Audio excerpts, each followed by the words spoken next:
10度ぐらい前後は変わるんじゃ10ない度も変わるんですか？多分であんまり見てないんですけど、あ、なんかウイング結構寝かせてますけど、はい、これは理由あるんですか？これは知り合いの受け売りなんですけど、はいね、前寝かせの方がコーナーの立ち上がりで踏めると。それはどういう理屈なんでしょうか？ちょっとよくわからないんですけど爆走石崎チャンネル。いやー暑いですね。暑いですね。はい、ということでね、今日は富士スピードウェイでは、86スタイル WithBRZ が行われてると思うんですよ。一応僕も86乗ってるし、今回紹介する車も多分86ですけども、富士には行ってないと。イベントとかは嫌いですか？結構でも好きな方です。あ、そうなんですか、はい、なんで行かなかったんですか？体力的に。体力的に確かにね、土日富士行くと帰り絶対混むんですよね。地獄の東名渋滞が待っていると、まあ県央上の方に逃げれればいいですけどね、そうですよね。ということで僕も渋滞はあんま好きではないので行ってはいないわけなんですけれどもね、今回は、この86を紹介していきたいと思います。はい、じゃあですね、この86紹介していきたいんですけども、今回もですねオーナーさん顔出し NG ということで、僕が適当にペチャクチャ喋るスタイルでいきたいと思います。出てこないですけど紹介します。オーナーのマグマグさんです。どうぞよろしくお願いします。車両の概要を教えてもらいたいんですけども、トヨタ86で、はい、まあエアロとか見た目の感じは一通りやってあります。はい。何年式ですか？29年式。29年、はい、要は、86の後期の、グレードが GT でした、はい、で、見た目とか、まあ、見た目重視って感じですか？見た目重視で最初やってたんですけど、はい、サキットにも行くようになって、はい、ちょっと中身もいじくろうかなみたいな。なるほど、かっこよくてしかも、楽しく走れる仕様を目指してます的な感じですか？そうです。まだ発展途上な。そうです。まだね。はい。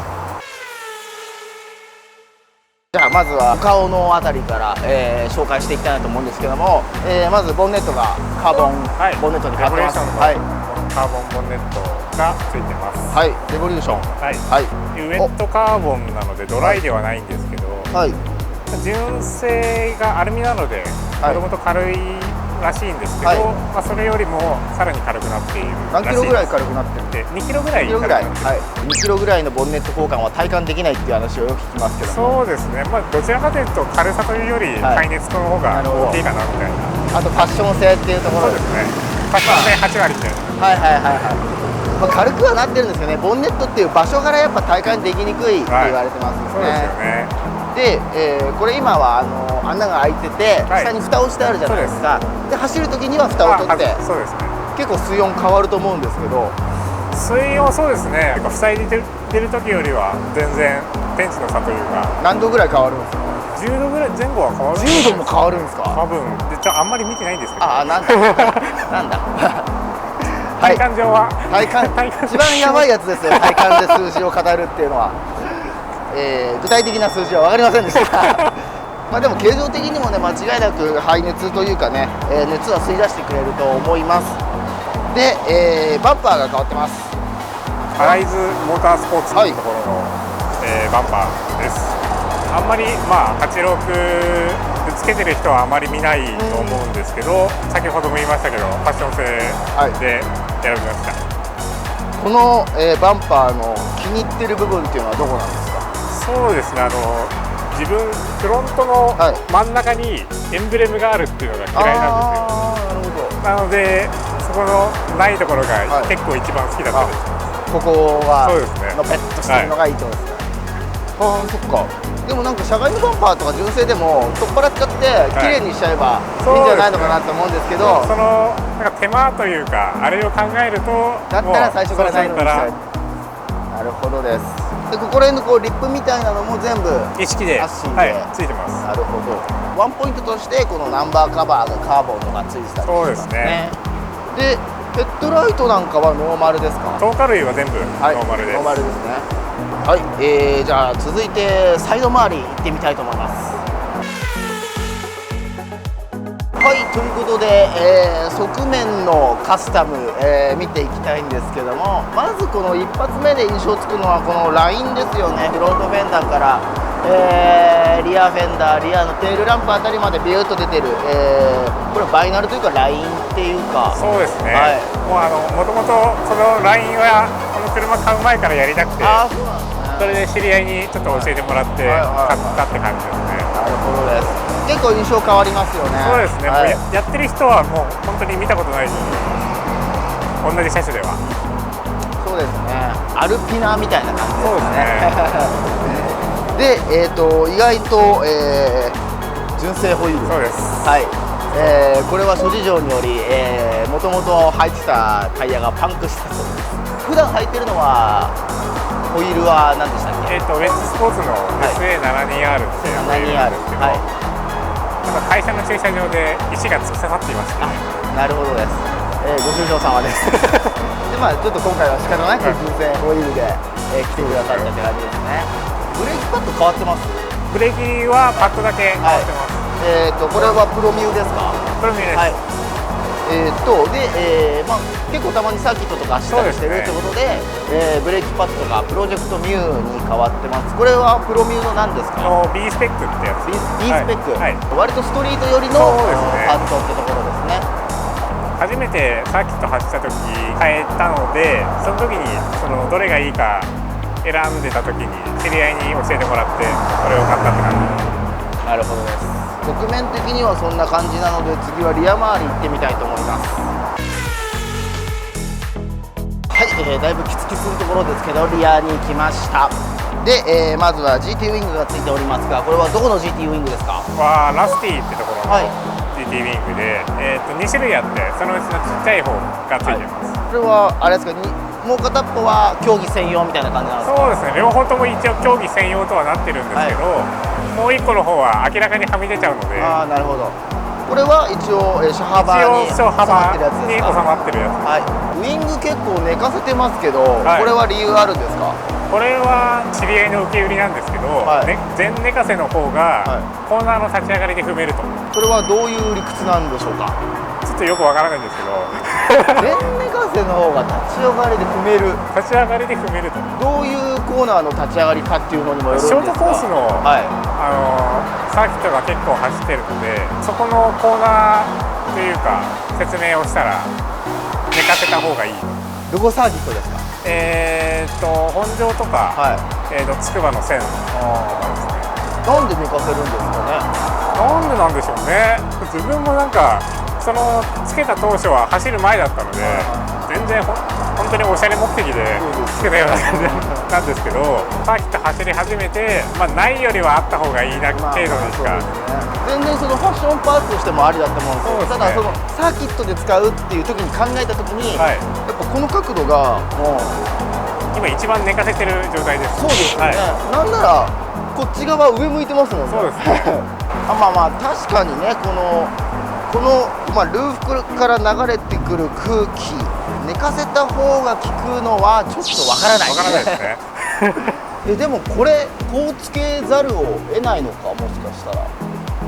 多分これ、一番寝かせてるじゃないですか、1個上げるだけでも変わります、なんで次走るときちょっと試してみてください。ありがとうございます。で多分その方がリアにダウンフォースかかるんで、もっと立ち上がりで踏めるはずなんですけど寝かせた方がいいって理由を知ってる方はぜひコメントしてください僕にはわからない。マフラーが変わってます。はい、こうレボリューションの、なんかチタンっぽい色ですね。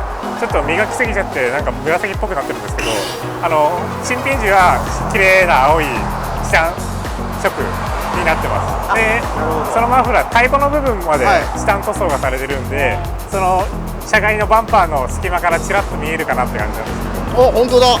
そこは結構こだわりポイントだったりします。物自体はステンレスで、太鼓の外側だけチタンを使ってるらしいです。なるほど。そこだけ、この太鼓の、側だけをチタンを使うと、それ以外はステンレスでこういうところ色付けてありますって感じなんですね。なるほど。確かにあそこ結構重たいですからね、チタンにすると効果ありそうです。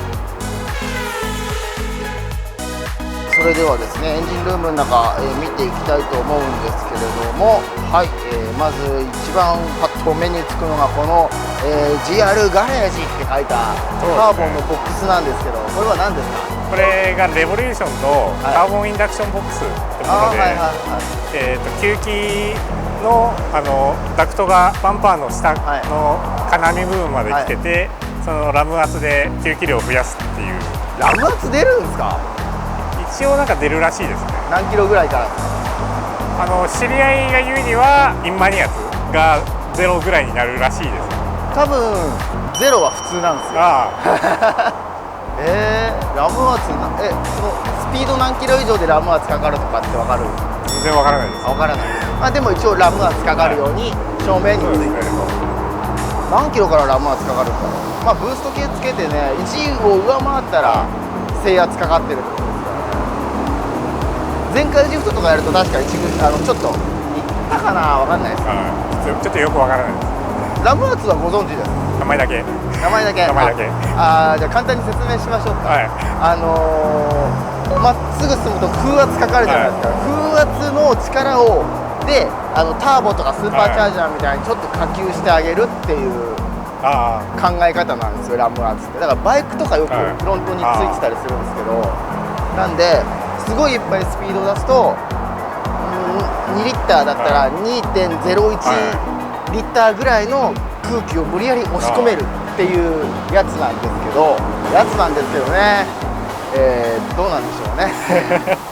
このスロットル周りも同じですか？そうですね、レボリューションのビッグスロットルがついてます。ビッグスロットルついてるんですね。ビッグスロットルなんか結構体感できるんじゃないですか？そうですね、もうビッグスロットル自体がRX8 用のスロットルがついてて、このフィルター自体も RX8 用のでっかいやつなので。エアクリもそうですね。吸入量は純正に比べてやっぱり増えてると思います。カット特性のところっていうと絶対値は変わるんですか？コンピューターを一緒に入れないとリーンバーン吸気量が多すぎるってエンジンコンピューターがエラー出ちゃうみたいなので増えてるとは思います。なるほど。気白燃焼を起こしちゃってフューエルカットみたいな感じで入ってくってことですね。あそこまで最近の車はよくできてるんですね。ですね。まあダンパーが変わってて、これは何が入ってるんですか？HKS のMAX4GT っていう、結構86オーナーはメジャーな。ただなんかちょっと壊れてる。そうですね、ちょっと左後ろがショック抜けしちゃって、もうオイルが多分入ってないぐらいなっちゃってるんで、乗り心地は最悪です。ガバガバになってるんですね。了解です。で、これ見えるんですけど、駅前に変わってるんですね。もうレボリューションの。レボリューション。すごい綺麗な色ですけど、これチタンじゃないです。ステンレスなんですけど。ですよね。すごい綺麗に焼けてますね。背景も一通りやってあるって感じ。そうですね。旧背景はもう全部レボリューションでやってます。なるほどです。じゃあエンジンルームで変わってるのっていうと大まかにそんなところですかね。なんかここにキャッチタンクみたいなのがありますと。見た目だけ変わってるリザーバータンクです。リザーバータンクなんですよね。オイルキャッチタンクではないんですよね。そうです。それは完全におしゃれでございます。おしゃれなんです。パッと見なんかどう見てもオイルキャッチタンク臭がするんですけど、実はリザーバーであって、初めて見た人は絶対キャッチタンクっていう。そうですよね。で、ブレーキのマスターのストッパーがついてるっていうところですね。ということでね、毎度おなじみになってきたのかな、勝手に試乗していきたいと思います。でこれシフトがすごい気持ちいいんですけど、これがちょっとパーツ変わってるんですよね。そうですね、クスコのシフタースプリングと、あとレボリューションの、マウントカラーと、あとガイドアームブッシュっていうのがガイドアームブッシュって言って、この中のゴムのところが金属になってる部品があるんで、それがどれが一番効いてる感じします？このカチカチ感はシフタースプリングですかね。シフタースプリング、クスコのやつです。なるほどです。なんかそれだけ変えた車両よりもダイレクト感が増してる感じはするので、やっぱりそのレボリューションのパーツも効いてるのかなっていうふうに。スポーティーなサウンド、結構重低音な感じですね。車の中にまで入ってきてるんで、このマフラーの音はお気に入りです。あ、いい感じかもしれない。これは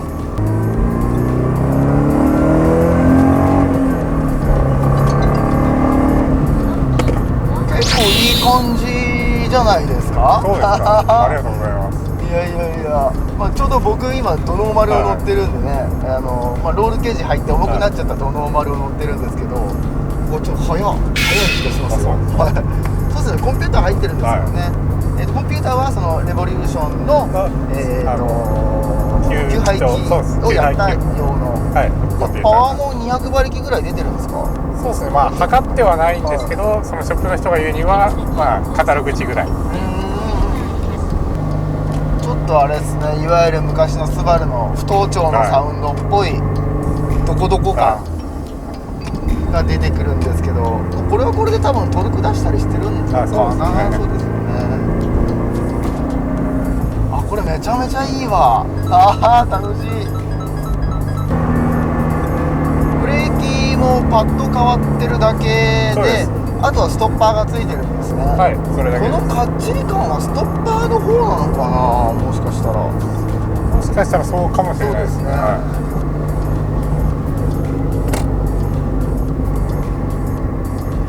ただそのストッパーもなんかやっぱその要は逃げてる部分を逃がさなくするだけじゃないですか。ってことはその力がどこかに行くんですよね。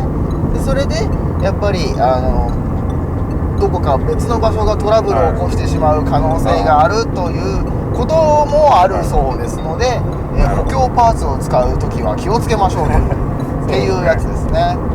あ、なんか WRX が勢いよく来たんで譲ってあげますか。なんか上でもうちょっとハイトーンの感じで吹けるのかなって思ったんですけど、そこは意外と結構低音のまんまあまり爆音方向にはいかずに、結構ジェントルなフィーリングなんですかね。そうですね。そのファーストアイドルとかがめちゃくちゃうるさいんでね、その回せば回すほどでかくなるんじゃないかみたいな感じはありますけども、そこはそうですね。低音はしっかり主張するけど、上回してもそんな爆音っていうわけでもないですね。その音のままいくような感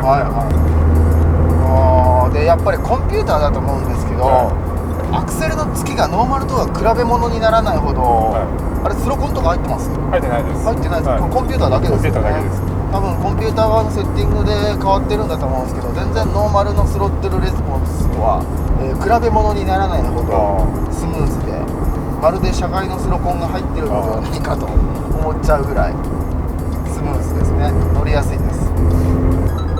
で、ダンパーが抜けてると聞いたんですけども、まあ乗ってて分かります？僕は分からない。今のところ一般道とかの結構な段差とか行くと、左後ろが明らかに跳ねるので、ボヨンボヨンしちゃうんですか？そうなんですね。ただ、タイヤとの、相性もあるとは思うんですけれども、オンロードのシャコタンのスポーツカーとしてはすこぶる乗り心地は気持ちいいかなと思います。なんだろう、ちょっとロードスターみたいな楽しさを感じるんですよね。やっぱりでもエンジンマウントとかって変わってます？エンジンマウントもノーマルです。ノーマルですか？多分そこら辺がうまいこと力を逃がしてくれてて乗りやすいっていうのにもつながってるのかもしれないですね。若干このラフなグリッピングとかで回転合わせても、マウントで少し逃がしてくれる部分があるのかもしれないです。だからそうなんですよね。マウントとか街乗りオンリーとか、ワイディングで遊びたいっていう人はマウントとかそこまで硬くしなくてもいいっちゃいいんですよね。ただ硬くしないとハイグリップ入った時に動いちゃうんで、動いてシフトミスとかしちゃったりとかガチャガチャしちゃったりするんでね、そういった弊害もあったりもします。逆に今この純正タイヤでちょうどいい、いやちょうどいいと思いますよ。これ楽しいな。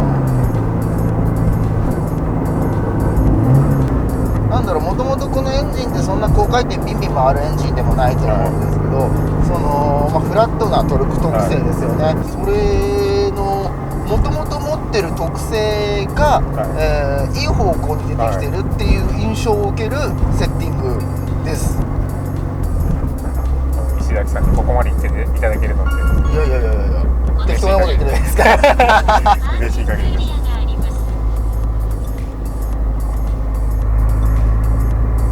逆になんかこれをこうした方がいいとかありますか？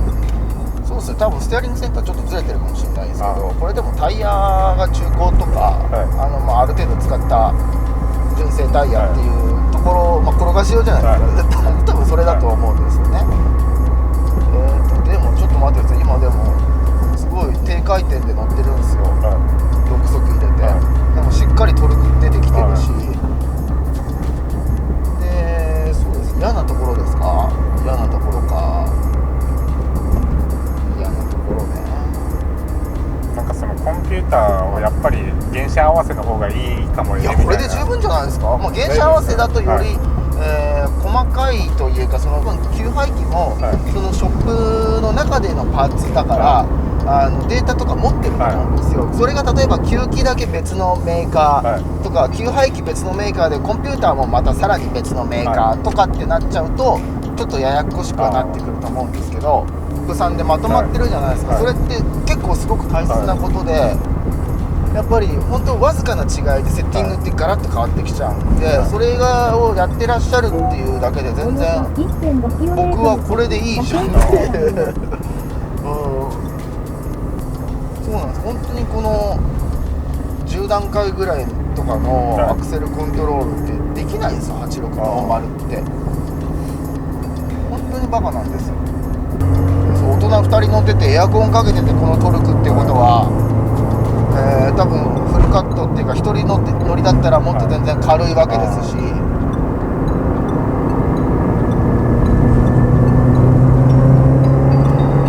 デフは入ってないですよね。入ってないです。そうですよね。デフ入れてあげるともうちょっとこうリアで押して FR っぽい曲がり方っていうのかなっていう方向にちょっと変わると思うんですよ。速くなるかって言われたらそれはまたちょっとショートコースとかだったらいいと思うんですけどね。ノーマルでも結構効きのいいトル線だったと思うんですよ、この車って。それがもう少しポンってアクセル入れた時に車がクッて向きが変わるような感じになるので、それをそれでカスタムとしては面白いと思います。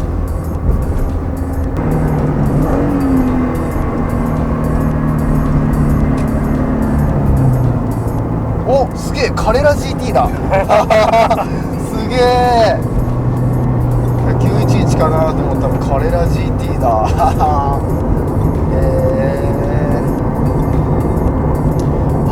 今ペロッと走ってみたんですけれどもね、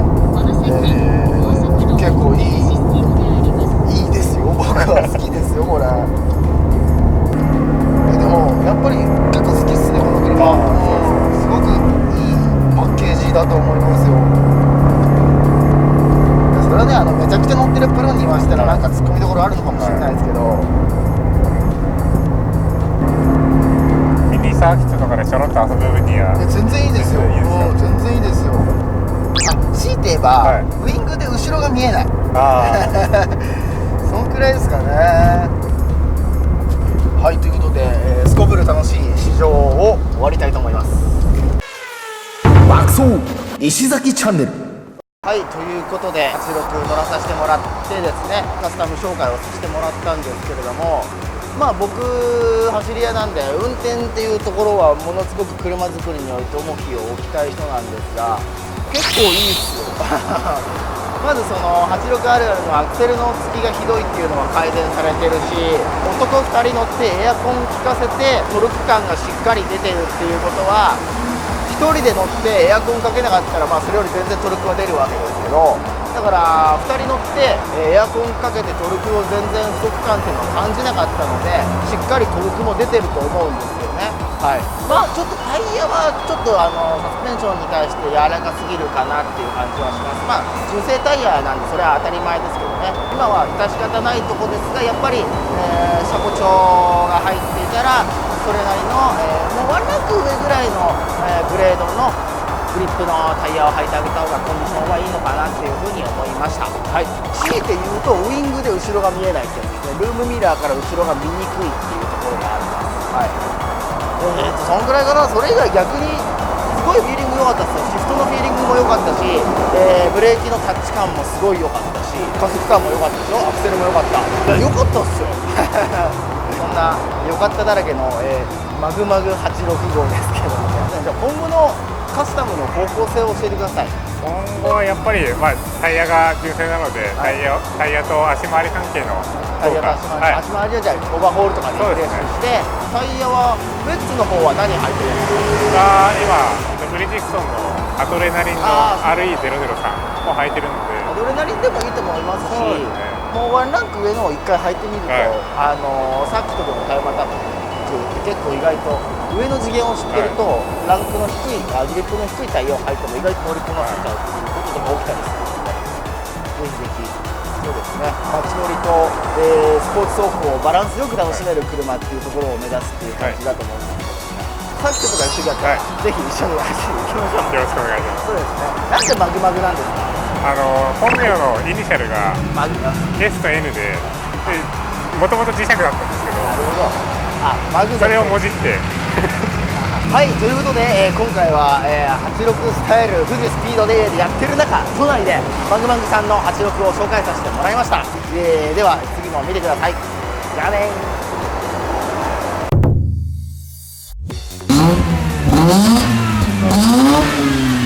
多分今全国のスイフトオーナーを敵に回した可能性がおっと失礼しました。